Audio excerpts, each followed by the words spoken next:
ఏకాదశి తిథి విష్ణు ప్రియమైనటువంటి తిథిగా పేర్కొంటారు. ఈ సంవిధానంలో ఈరోజు సఫల ఏకాదశి. ఈ ఏకాదశి యొక్క ప్రత్యేకత ఏమిటో తెలియజేస్తారా? సఫల ఏకాదశి నాడు ఉపవసించి జాగరణ చేసి దేవాలయంలో దీపారాధన చేస్తే 500 సంవత్సరాలు తపస్సు చేసిన ఫలితం నీకు దక్కుతుంది అని పురాణ వచనం.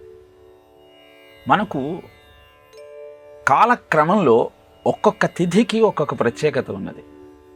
ఏకాదశిని ఆ శ్రీ మహావిష్ణువు యొక్క దయారూపంగా చెబుతారు. ఇలాంటి ఏకాదశులలో సఫల ఏకాదశి కొన్ని ప్రత్యేకతలను సంతరించుకొని ఉన్నది. ఈనాటి సమాజంలో తల్లిదండ్రులు ఎదుర్కొంటున్న మొదటి సమస్య పిల్లలు తమ మాట వినకపోవటం. మూర్ఖపుత్వాత్ అపుత్రత్వం వరం వేద విలో అంటాడు దేవి భాగవతంలో. కుపుత్రత్వము కంటే అపుత్రత్వము మేలు అంటాడు కాశీఖండంలో. ఎందుకని ఈ విషయాలను చెబుతున్నానంటే, సఫల ఏకాదశి నాడు తాజా ఫలాలతో విష్ణుమూర్తిని నువ్వు అర్చించగలిగితే, దీపారాధన చేస్తూ ఏకాదశి నియమాలు పాటిస్తూ ఆయనను ఆరాధన చేయగలిగితే సత్సంతానం నీకు కలుగుతుంది. మాట విననటువంటి పుత్రులు రుజుమార్గంలో ప్రయాణం చేయడం ప్రారంభిస్తారు. ఈ విషయాన్ని శ్రీకృష్ణుడు ధర్మరాజుకు తెలియజేస్తాడు. ఒక కథారూపంగా చెబుతూ, చంపావతి రాజ్యాన్ని మహిష్మంతుడనే రాజు పరిపాలిస్తుండేవాడు. ఆయనకు 4 కొడుకులు. దాంట్లో పెద్దవాడి పేరు లుంబకుడు. ఈ లుంబకుడు చిన్ననాటి నుంచే దుష్ట సహవాసాలతో సంచరిస్తూ అధర్మ ప్రవర్తనను కలిగి అందరినీ చీకాకు పరుస్తూ ఉంటాడు. ధర్మబద్ధంగా రాజ్యాన్ని పరిపాలించే మహిష్మంతుడు రాజ్య బహిష్కరణ శిక్ష విధిస్తాడు లుంబకుడికి. అడవికి వెళ్ళిన లుంబకుడు వేషం మార్చుకొని రాజ్యంలో దొంగతనాలు చేస్తూ జీవితాన్ని గడపటం ప్రారంభిస్తాడు. ఇలా దొంగతనాలు చేస్తూ పట్టుబడ్డా దేశ బహిష్కరణ శిక్ష విధించాడు కాబట్టి అతనికి కారాగార శిక్ష వేయకుండా మళ్ళీ అడవికే పంపిస్తూ ఉంటాడు. కొంతకాలానికి పశ్చాత్తాపం కలుగుతుంది.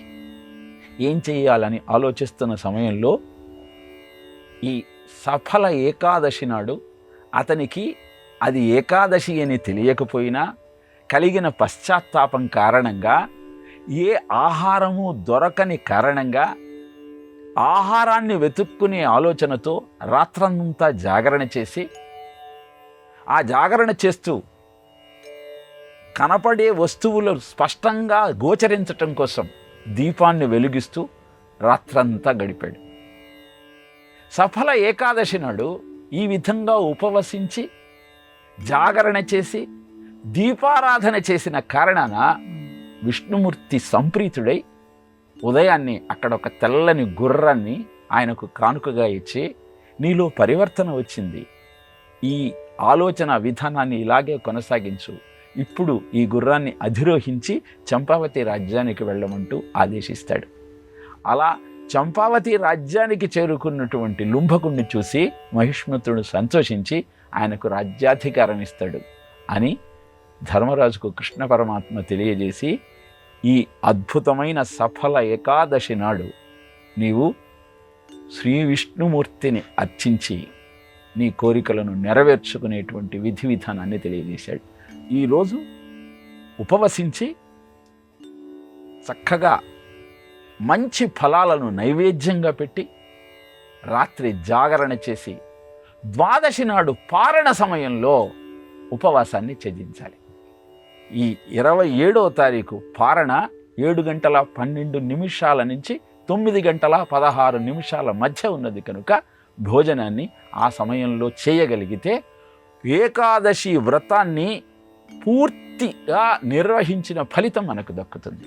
కనుక ఏకాదశి నాడు ఉపవసించటం ఎంత ముఖ్యమో, ద్వాదశి నాడు పారణ సమయంలో భోజనం చేయటం కూడా అంతే అవసరమన్న విషయాన్ని గమనిస్తూ ఈ ఏకాదశి వ్రతాన్ని చేసి జీవితాన్ని ధన్యం చేసుకునే ప్రయత్నం చేద్దాం. కోరిన కోరికలను నెరవేర్చుకుందాం.